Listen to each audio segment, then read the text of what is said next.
vendredi 17 février 2023, peu avant midi, Pierre Palmade est sorti de garde à vue et a été déféré au tribunal de Melun pour être présenté à un juge d'instruction. Le procureur de la République, qui a requis son placement en détention provisoire, a partagé de nouvelles informations liées à l'autopsie du bébé décédé après l'accident. L'enquête avance. Pierre Palmade, qui était hospitalisé depuis le vendredi 10 février 2023, a été placé en garde à vue pour 48 heures, le mercredi 15 février. Finalement, cette dernière qui devait prendre fin aux alentours de 13h55, a été levée ce vendredi 17 février 2023, peu avant midi. L'humoriste a alors été déféré vers l'hôpital de Melun, pour être présenté à un juge d'instruction.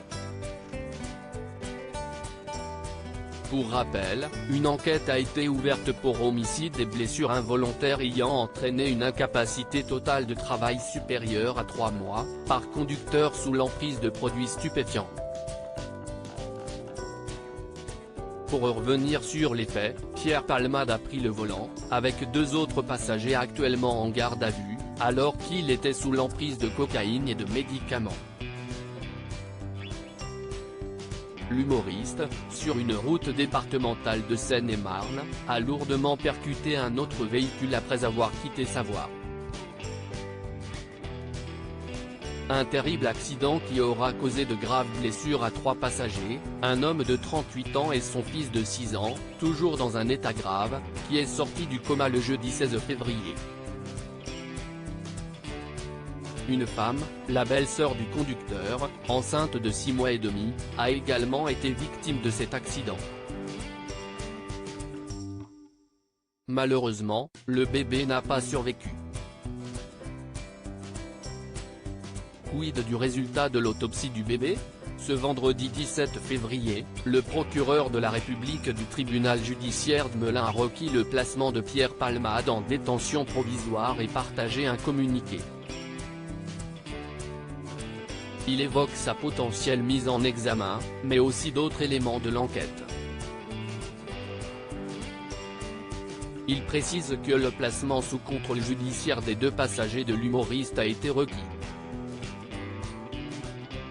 Quant aux 3 victimes, dont 2 dans un état grave, un point récapitulatif a été dévoilé par le parquet, notamment au sujet de l'autopsie de l'enfant, décédé après l'accident. La femme, dont le pronostic vital n'est plus engagé, a perdu son enfant à l'hôpital.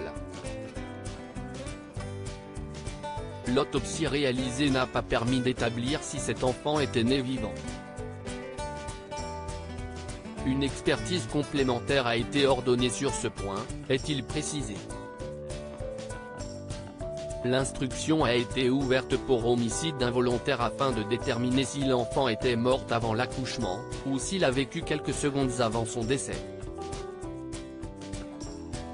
Un second communiqué de presse devrait être diffusé ce vendredi 17 février, pour vous informer des décisions qui seront rendues. Les investigations se poursuivent désormais sous la direction du juge d'instruction, a indiqué Jean-Michel Bourlaise. Affaire à suivre.